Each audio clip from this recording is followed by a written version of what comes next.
Dobar dan, dobrodošli u recepturu. Fini vinski gulaš kod mene je u zimsko doba godine jedno od jela koje vrlo često spremam za svoje ukućane. Iznimno je ukusan te će vas baš dobro zagrijati. Uz to se može napraviti i za više dana, a okus će mu i dalje biti vrhunski. Uzela sam jedan veći crveni luk od otprilike 200 grama, kojeg ću narezati na male komadiće.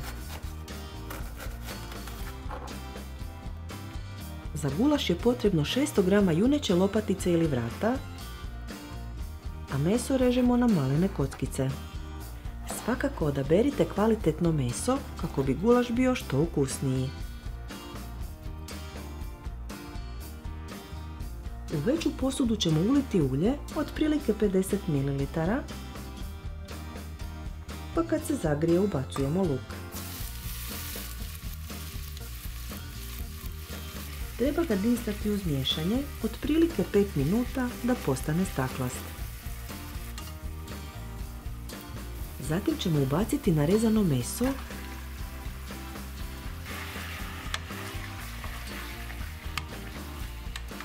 pa i njega dinstati 20 minuta sve dok dobije tamniju boju.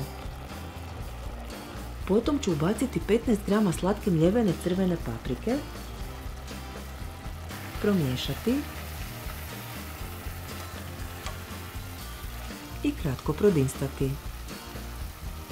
Dodajemo i 400 grama sjeckanih rajčica,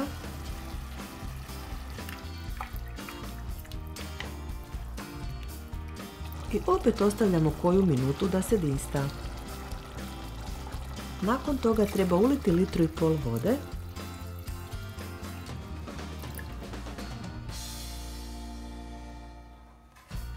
te ubaciti 2 lovorova lista. Kad gulaš zakipi, kuhamo ga na laganoj vatri 45 minuta do stavljanja ostalih sastojaka.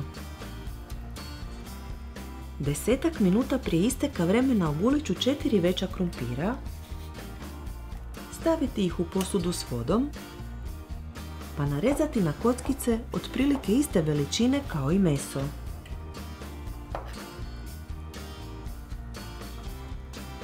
Nakon što se gulaš krčkao prvih 45 minuta, ulit ću 2 decilitra vina i ostaviti da ponovo provrije.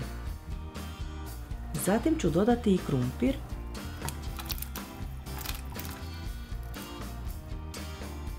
pa sve zajedno kuhati još pola sata. Prema želji, vinski gulaš možete poslužiti s knedlama od kruha ili njokima. Linkove za te recepte stavila sam u opis ovog videa. Na kraju ćemo sve posoliti po ukusu,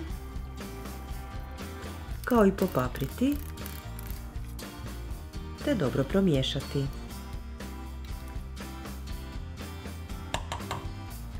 Vinski gulaš je gotov, pa ga mičemo s vatre, te ga poslužujemo dok je sve još vruće.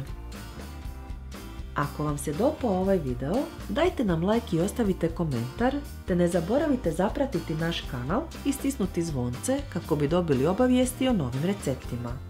Sve naše recepte možete naći i na web stranici receptura.com. Bye!